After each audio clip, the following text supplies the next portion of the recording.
going on, guys? Dinistrio in the house, and I'm here with the GPL Week 6 power rankings. That was terrible. I'm sorry, Ribombee. Let's just move on. Yeah. Today we're here with Trancel and myself. Ribombee unfortunately falling a little ill. Don't worry, not the corona, as far as we know. He's still alive and kicking. He makes messages every so often, so it's all good in his end. But me and Trancel decided we're going to step up. We're going to try our luck at this power ranking stuff by ourselves. Is it going to be a shamble? Yes. Are we going to try? Yeah. But we'll work for it together, won't we, Trancel? Yeah, we will. I think it'll work out. All right, so let's get into it. So first things first, we got Nitro at the bottom of the bottom, mostly down because he has unfortunately left the GPL. Well, that's another one that bites the dust, but unfortunately we won't be finding a replacement for Nitro, having it is so late into the season at this point, and looking at the differential, the win-loss ratio, there's literally no reason for anyone to pick this team up at this point. Every match from this point onward, it's going to come down to a forfeit, so spoiler for week 7 and possibly week 8 if that does go ahead. Apologies, but you know, it's been fun. Thanks for playing, Nitro. Hope you do join next season. Yeah, it would literally just to get used to draft, but it's not very motivating to play 1 week when you're this far down anyway. So. Yeah, exactly.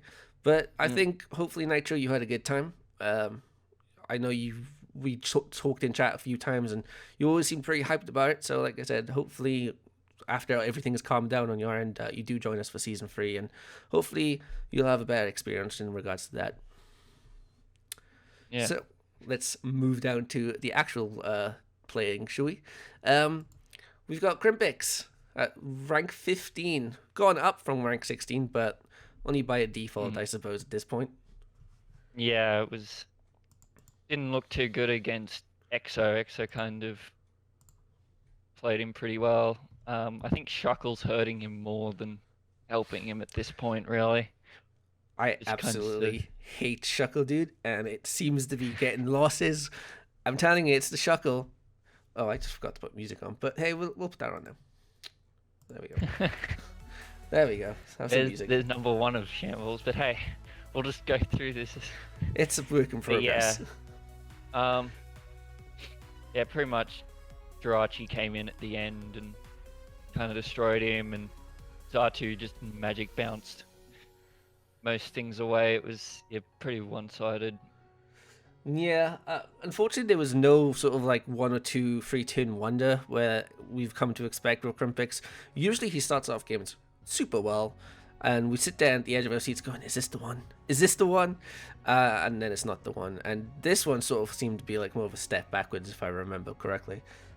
Yeah, I'm looking at it now. Dum got a kill at 1 shot of Runarigus. Oh, that was quite impressive, yeah. Choice banded. Yeah, pretty much everything else looked pretty damn good for Exo. So yeah, and of course we'll talk more about Exo when he comes up. I think he's number 7, 8, around those numbers. Yeah, so right. Obviously Crimpix can't make playoffs. There's a lot of, probably up to about 11 or something, can't make it at this point, but hopefully comes back for next season. Yeah, what a trooper. He wants to. What a trooper. For season 1, he went all season without a win. This season, it looks like it's following the same sort of example. I do hope he joins in season 3, and I hope that's his one. It's got to be his one at this point. 2 seasons down, 3rd time lucky, right? Anyway, let's move on to number 14. Miami, Sylveons, Sylvy, everyone's favorite setup person. He fought... Who did he fight this week? He fought DJ, and it actually got really close. I could feel DJ sweating through the screen. That was a great game. In fact, if I remember right, if that would have been Sylveon's game, if only after the Dragon Dance, if he had Dynamaxed right there, I think he would have won it. I think he would have taken it. But instead, he had opted to avoid getting confused. Yeah, he opted for that outrage, which in turn gave him the confusion, and it came down to, I think confusion is 30% in this gen, or is it 50% still. It's 33 or something weird. Yeah, something. It's lower than 50. I know that. Yeah. Unfortunately, the hacks didn't pay off, and DJ was able to pull out a Sludge Bomb and get the KO on the late Dynamaxed Flapple. Like I said, I think if he had just Dynamaxed straight off the get-go, that he would have just straight up won that match. He wouldn't have had to suffer from any sort of luck or hacks. Unfortunate, really. Still, a really strong showing. I'd say Sylveon's had a bit of a mixed season this season. I mean, he's obviously hasn't pulled out many wins, but he's come close multiple times to getting more than just 1 out of 5. I think this season overall for most people have sort of been a on and off season, myself included. So I think next season, where people are a little bit more comfortable with the format, Gigantamax, if it makes a return, etc., I think next season Sylveon is going to definitely pull a few more surprises out of the bag. Yeah, Flapple's definitely been I feel like it's been carrying him a lot of the time. Just not wins, just a lot of kills. True, and the Loon plays have sort of made me a little sad too. Yeah, they haven't really done anything. But I think it was in this case where he managed to get a belly drum up, but there was no stomping tantrum. Instead, opted to play rough and wheezing, which I didn't understand that. But hey, what can you do? Everyone makes mistakes, I guess, right? Okay, moving on to number 13. We've got Cool Flaming Skull. Yeah, he played Peli this week. That's right. And I really liked the way that Peli played. There was Cool seems to do it a lot where he just kind of sets up and just like throws away Hawlucha or Mimikyu sometimes. Venusaur didn't get to do anything in this game either. It just kind of died. It just felt like for the entirety of the game that Cool was struggling to fight the Octozalt.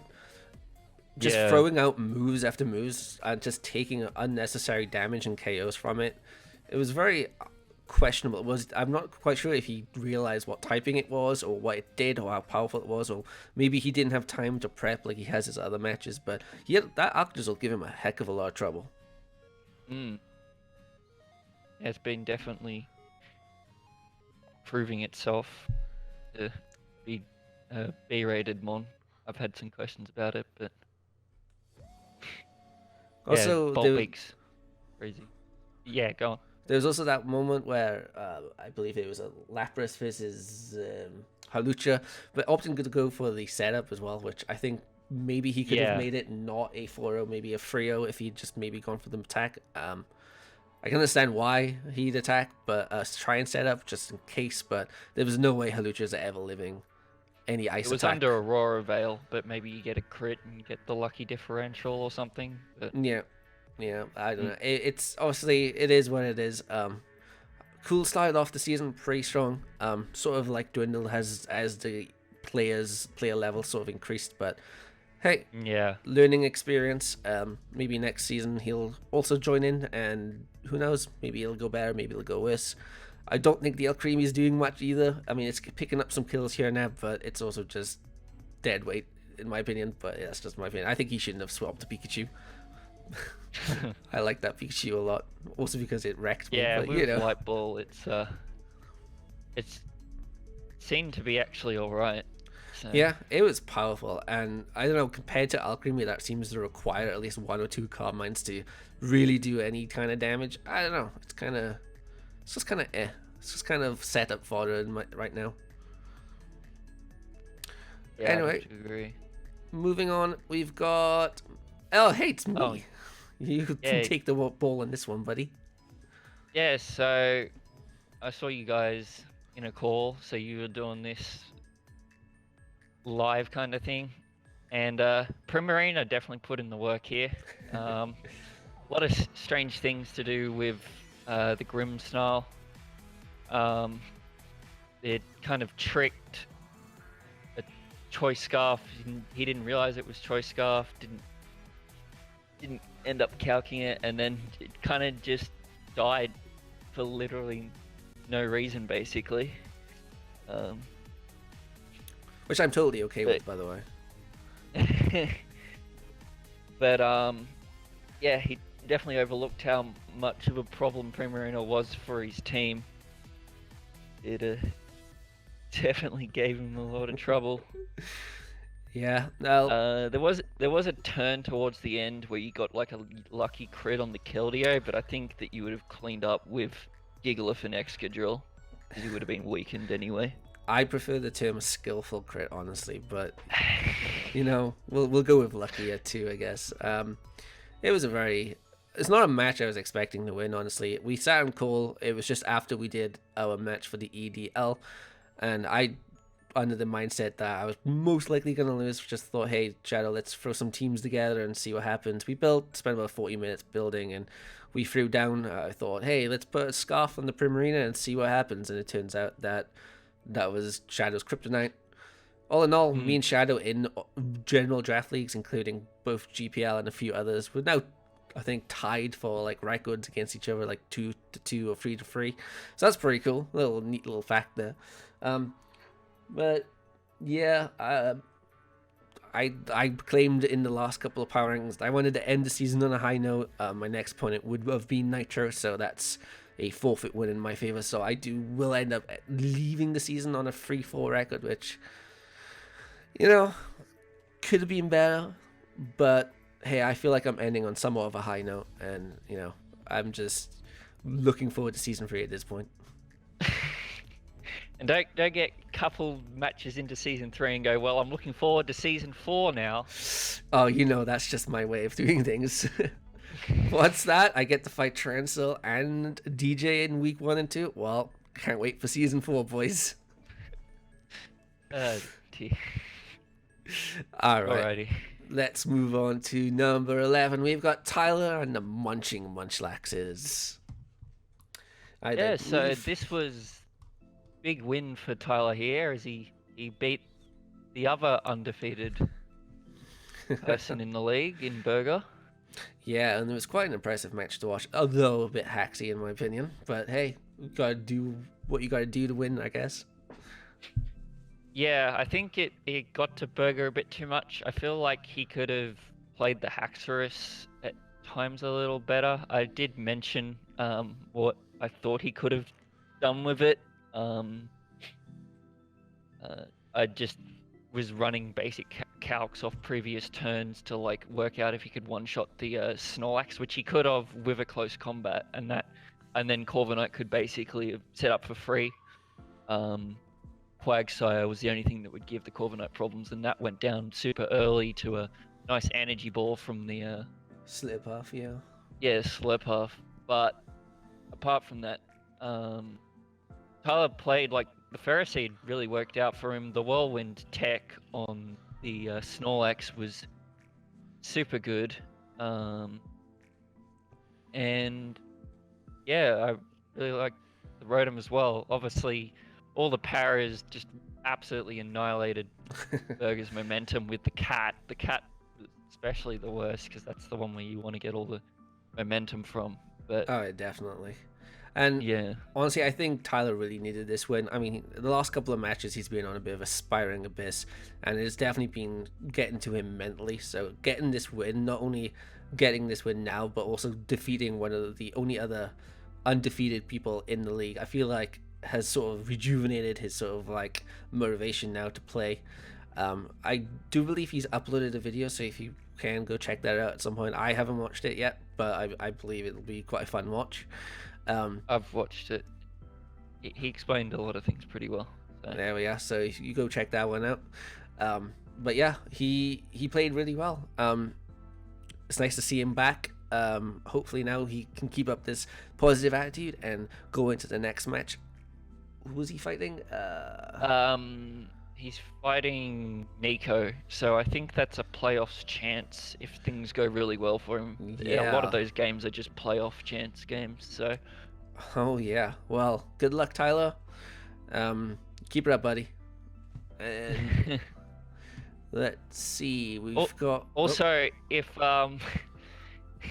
you don't know a team's name, just look it up in the doc. He did that. He just couldn't even pronounce Burger's name. It's just Burger. He pronounced it like Burgerer, and I'm like, what are you doing? I mean, that Burger. That's what I'm gonna call Burger from now on. All right, number 10. We've got. Oh, speak of the devil, we got Nico, HappyNico, Cataclysmic Conkeldurrs. Yeah. So here's one of the ones that got a free win off playing, or would have had to play body press, but didn't end up playing. Guess we can talk about just his playoff chances. It's still pretty decent. He's 3-3-0. So yeah, like Trancel said, one of the this week we had 3 forfeits. I think this is the one start of the 3. His playoff chances, yeah, he's currently sitting in the wildcard 4 slot. Of course, though, week 7 is going to be a very big determinant of what's going to happen there. Munchlax is literally trailing behind him by, I think, 1 point at this moment in time. -2, sorry. So that match is definitely going to determine the outcome for playoffs regarding that. Not to mention that I'm pretty sure Team Body Press is also quite close in catching up as well. And so is Ribombee. So those 4 people are really going to be battling it out for playoffs and looking for the best differential. I think Nico's got a pretty decent chance, honestly. But then I'm probably going to say the same about all of them. So they should all be going full out this week. This is all the marbles right here. Week 7 is going to be a hell of a week. So look forward to that one. There's not really too much to say on this, though. It was a forfeit. He got a 3-0 victory, more or less. So let's just move on to number 9. And we've got, another the guy that had to forfeit to HappyNico, which has currently got a +1 differential, 3-3. Team Body Press, Capguy, and Agoshi. Yeah. Pretty unfortunate how that went out. As Nico said in the Discord, you just got to move on. Yeah, it's unfortunate. I prefer to just have people play up the games if possible, but of course, when a certain time gets to a certain point, obviously you can't wait any longer. Which it could affect their playoff chances, but I guess we'll really have to see in what happens in week 7 regarding that. I believe they fight solo. No, was it solo? They fight Exo. That's Exo. We literally just talked about this before we started recording, and I had already forgotten. They fight Exo, which is going to be a very difficult matchup, I think, for both players in this one. Both players seem to be pretty decently strong. Definitely coming up and down from the mid cards at this point, and the playoff chances for both of these players are going to be, it's going to be a tight one. It's going to be a very tight one. Yep. And we'll see who has the most kills by the end of the season. Will it be Haxorus or will it be one of these damn G-Maxes? The ultimate test. It's not so much about who wins or loses, but about who gets that top leaderboard. Alright. Number 8, we've got Exostomp. Man, this is falling into place at this point, isn't it? Exostomp for... God, for week 6 was against Crimpix. That's right. I'm glad you're here. Pretty much went into place. The Natu was super cool with the baton pass. He really loved implementing baton pass. I've going noticed. On about people just don't like me doing all this stuff. It was like a Ribombee play with it earlier or something like that. Like baton pass can work. Yes, it is. It is very good. It can also be gimmicky at times, but you've definitely made it work in this game. So, yeah, I'd say so. You've definitely been playing around with that Xatu and Magic Bunch very well, actually, throughout the season since he's gotten it. Yeah. And Jirachi, his number 1 pick, the first pick of the actual draft, in fact, and it's nice to see that actually putting in some work now. Obviously, Exo being number 1 in the pick had so many choices. Could have picked up Zerora or Necrozma or even Dracovish, but opted for that Jirachi. And again, it's nice to see that Jirachi now starting to put in some work, actually pay off as that number 1 pick for Exo. Yeah. Uh, Though too much. it's been very nice as well that he started off so weak in the season and now he's sort of pulled himself back into it and now has an actual fairly decent chance at playing in the playoffs now too. Yeah, he got reinvigorated once he got the Serena Runarigus and something else that I can't remember. Was it Sock? No, I don't think it was Sock. I think he already had that. But yeah, since he made those changes, his team and literal playstyle seem to have U-turned, and it's just been nice to watch. I'm really looking forward to week 7. There's so many good matches that are going to happen now. Oh, it was Dragazult. Okay. That's right. Has he used Dragazult? I don't actually remember it coming to any matches yet. Yeah, he used it like once. Value. All right, let's move on. We've got it's the Ribombee teacher. It's this guy. You know this guy. Another forfeit. Due to that's why we're doing this because he was very sick. Yeah, it's put him in an okay spot just because he's unfortunate for Crimpix, he's fighting Crimpix this week. So yeah. If Crimpix wins this match, then Ribombee is definitely going to be in a really bad spot, given that he is tied for a 3-3 differential with like 2 or 3 other people. It's literally going to come down to differential if he loses at that point, and if everyone else loses, man, there's so many different like outcomes and variables that could happen in just 1 week alone. It's crazy. Yeah. Although it is a bit of a surprise to see Ribombee at number 7. I think he's played this season fairly safe. I mean, a lot of that body press and iron defense from the Gigantamax Pokemon that he has, or Beetle. All in all, He's been having fun as well. So yeah, and his draft was also very strong. Well, quite strong in my opinion. It is quite a surprise to see him down here. I mean, he took his first loss against Tyler. He took his second loss against, was it Solo? Burrger. Versus Burrger, that's right. And of course, this win, maybe this loss wasn't exactly something he could help, given, we're ill. Everybody gets ill. So it is kind of a surprise to see him at 7th place, but given his match with Crimpix, I still think he has a fairly good shot at the playoffs. Yeah. All right. And at number 6, we've got Shiroi Shadows, my partner in crime in the EDL and my victim from this week. Yeah, so we kind of went over this in a lot of detail before, but yeah, just the whole Grimmsnarl thing just left me so many question marks. Honestly, I couldn't answer on his behalf, but it was. I didn't go into the game expecting to win, and I'm not sure. Like I knew he feared Primarina. I'm not sure if he feared Primarina Choice Scarfed, but I mean, he tried putting a scarf on this. So I'm not quite sure what he thought my Primarina actually was. Maybe he thought it was Specs. Either way, it was a very. Primarina just does a lot of damage.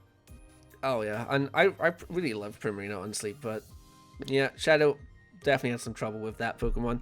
There was a very skillful / lucky crit as well, which may have determined the differential maybe a little bit more, but in the end, it can't be helped.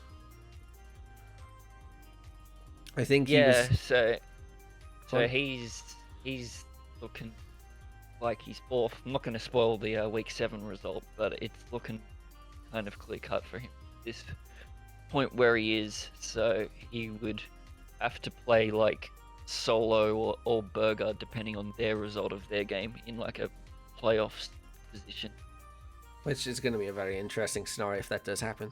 Though it is Shadow, I mean, he can pull a rabbit out of the hat if he chooses to.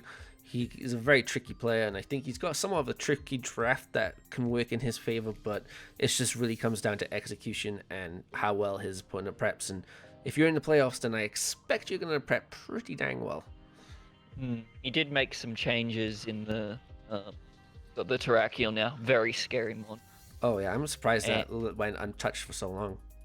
Yeah, and then he's now got the dreaded Toxapex, but it Disgusting. does make it so he doesn't have a steel type anymore. So hopefully that doesn't hurt him too much. But, yeah, it's definitely going to be a matter of case to see what happens in regards to that. But definitely some interesting changes, and he's sitting quite comfortably in the playoff spot, I think, at this point. Especially if week 8 does definitely get cancelled, then he's definitely going to be sitting right comfortably there.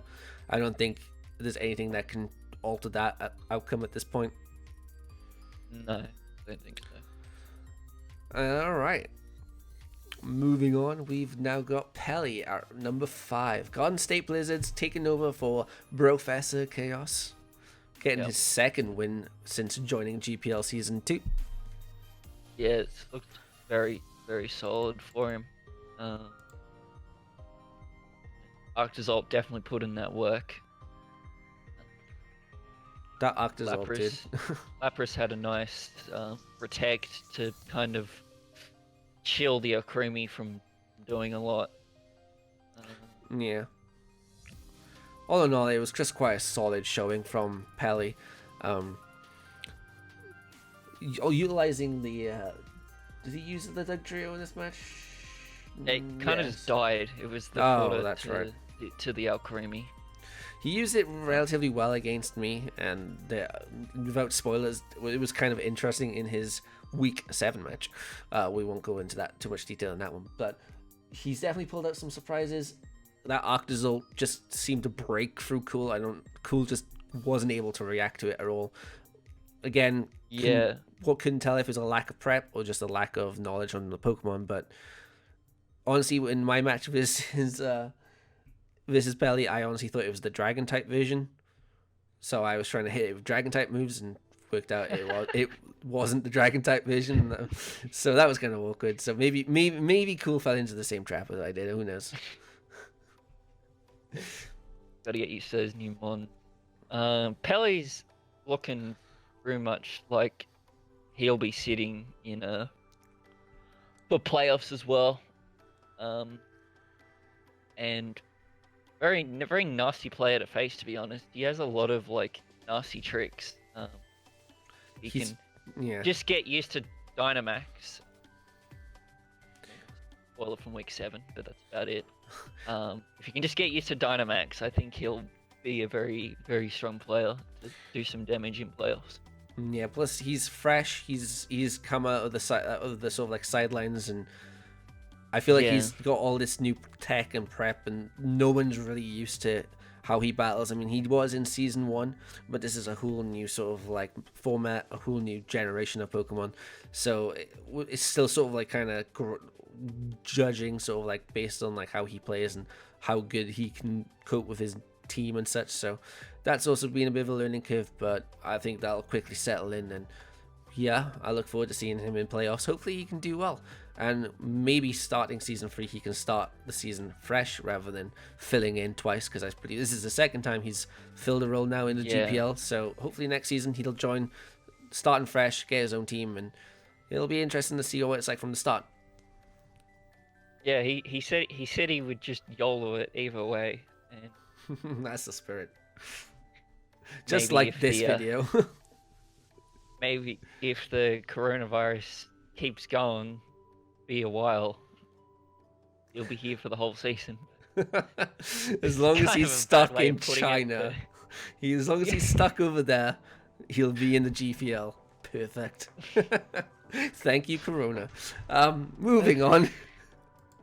We've got SoloDestroyer at rank 4. We've got the Wicked Weaviles. Yep.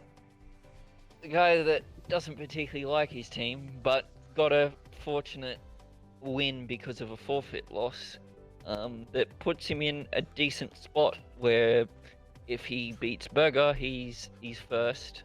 If he loses, I think he still keeps second because his differential's so damn high. The guy who doesn't like his team, is 4-2 with a 14 differential. I mean, I wish I could. I don't like my team, but I wish I could get a 4-2 differential and 14 differential, dude. Holy crap! Hey, you can still hate your team, but I do, trust me. But yeah, so definitely had some really strong matches and had a few instances where matches where he should or could have won, and unfortunately just sort of slipped out of his fingers in that last couple of turns, or unfortunate flinches, etc. It's definitely been somewhat of a rough ride, but he was, I believe, the runner-up in season 1. I'm not very surprised to see him in the top 5. He's definitely, I think, going to be a massive playoff threat. Sure, he's taken a few losses here in the groups, but the playoffs is really where it counts. As long as he doesn't throw or make that one mistake, or hopefully doesn't get flinched or paralyzed in the playoffs, then I think he'll be a damn strong contender. Again, playoffs, that's where it really counts, and he's pretty much secured himself a spot there, so I'm looking forward to seeing how that all plays out. Maybe we get a repeat of season 1 and we meet in the finals again. Who knows?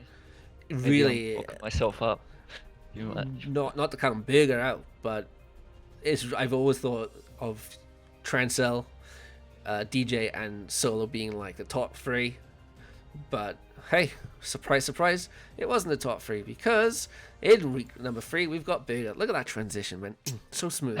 Almost slid out of my chair there for a sec. Whew. All right, but yeah. So I kind of went over what I thought Burrger could have done better in that game. I should have left it till here, but yeah, just the Haxorus stuff. A lot of the other stuff was just unfortunate. He did want to stall out the Snorlax with Corviknight eventually, but the para just became too much, and it literally just sent him to death. I think there was probably like 10 turns of him maybe clicking moves with those Mons, and 75% of them was just hacks. Yeah, no, it was very unfortunate. It was some nice plays from Tyler that did sort of shut down some of his strategies, like Whirlwind, which was really nice prep though. Some of the strategies, that Corviknight power trip, is starting to become a little bit too predictable for my liking. He did say he was going to bring it this match, but he did. Power trip, it's kind of cool, but I don't know. Very, very niche. It worked against Ribombee, but you know, I want to see it like Corviknight. It's not exactly the most versatile Pokemon, but does have a few things that it can do, like bulk up body press, or bulk up just straight up attack, or just generally anything else. Great defogger, which hasn't been really used too much with the momentum of U-turn. It's been used like tailwind U-turn kind of thing. Yeah, I know that's what Solo's used it a lot for. But I've seen a lot of bulk up, power trip. Heck, it even carried on into the person who has the Gigantamax Corviknight. But hey, it's your team, your Pokemon. You build how you want, you work how you want. But I'm just saying that I feel like that specific strategy just starting to get a tad bit predictable. I think if you keep trying this position, especially in the playoffs, that it might get a little bit too easy to read, and could very well lead to some issues leading up into those matches. If prep sometimes predictable works, you've just got to set it up extremely well if it's that predictable. In that case of, hey, this is quite predictable, they won't do it again, surely, and then they do it again, and you're like, well, shit. That's your strategy. There you go, Pooh. I've unlocked the secret for you. Now you can just use it every single week. It's fine. But yeah, very very strong player, and it's going to be very interesting. He comes up against Solo this week. We should have mentioned this. So that's very huge game, and the fight of the Corviknights indeed. Oh man, I hope they both just start power tripping each other. Yeah, I can see some body press action on them. The body press is quite good against both their teams. So. Oh yeah, and that alone, actually, Burrger versus Solo, that's definitely going to determine who's going to be in the top 3 for moving into the playoffs too. So that's going to be a hell of an interesting game week as well. Yeah. So much stuff happening week 7, dude. Holy crud. All right, and let's move on to number 2. We're down to the last 2. We got DJ Darkness, 5-1, 19 differential. Whew. This boy. Yeah, he he said he didn't get too much prep in this time, and it almost made him lose. Getting real sweaty at the end. He got kind of lucky on Sylvy's move decisions towards the and then some of the start as well. Yeah. I mean, I almost thought it was over when Sylvie set up like 3 Dragon Dances, but he was able to pull it out with the Cloister, which was at least luckily that he had those. I think he had Focus Sash on it, or no, it just didn't even kill. Earthquake just didn't even do that much damage. So defense coming in, definitely a very interesting game. I think DJ got away with it this time, being that it was against Sylveon, and Sylveon did get unlucky. But I don't think DJ would be able to pull that off versus, say, someone such as yourself or Burrger or Solo, which are pretty much the top threats for the playoffs. Even Shadow, even. Still, though, he's in second place. He has 5-1. He destroyed me. He has got 19 differential, which is tied for the top at the moment with you, I believe. The only reason he is second is because of that one loss he took versus you at, I think, week 1. Yeah, that was a very scrappy game. Yeah. So yeah, definitely a threat, and also going to be crowned now the resident trash talker, since there's literally been a whole channel created just because of his trash talking. So you can wear that medal of honor at least. But yeah, definitely a finalist contender between the top 4 players here. Very interested to see where this goes, and his next game. What's his next game? Did you say? Was it DJ's versus Peli this week? That should be an interesting game. Now, do I think DJ has the advantage? Yes, but do I think Peli could potentially pull something out of his hat? I think so. I already know who wins, so. Did they already play? Oh wait, I'm sure we checked that out. Ha! Look at that. It's no spoilers from me. But I'll have to go back and watch that. Yeah. Okay, now I wonder who could be number 1. Oh, I don't know. What do you guys think? What do you think? Who do you think's number 1? All right, let's just cut to the chase. I think it's Crimpix. Oh wait, no, it's Trancel. Whoa! How did he get there? Who put him there? I played pretty damn well this week. That Crustal, it went in. It absolutely annihilated a team that wasn't even there because I didn't even play. Man, it was just the intimidation at that point, right? Like you just brought Crustal up and they were like, nah, I'm done. None of that. But yeah, all in all, you are the victim of the forfeit, being that Nitro has departed from the league, granting you a nice 3-0. Could it have been higher? Could it have been lower? Really hard to tell without actually playing the match, I guess. But yeah, sitting at 6-0, differential 19. I don't think you've got anything to really worry about. You could probably happily lose your next game if you really wanted and just not give a crap. Yeah, I could. But I also want that perfect record, so. Of course you do. Unfortunately, I didn't have the power to stop you this time from that perfect record, and I don't think anyone else will. So, perfect record and all. Playoff is where it really counts. So don't choke on playoff, buddy, because that'll be quite embarrassing if you go out in round 1 versus the bottom seed. Yeah, we'll have to see. It's probably going to be HappyNico or even Bombie. That's my guess.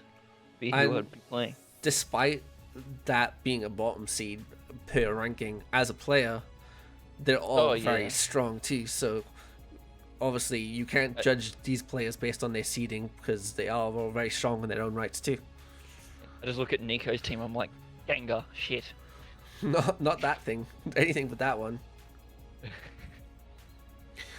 But yeah, definitely a finalist contender. I mean, you are champion for a reason of Season 1, so looking forward to it. I'm looking forward to it. Alrighty, so I guess we'll get on out of here.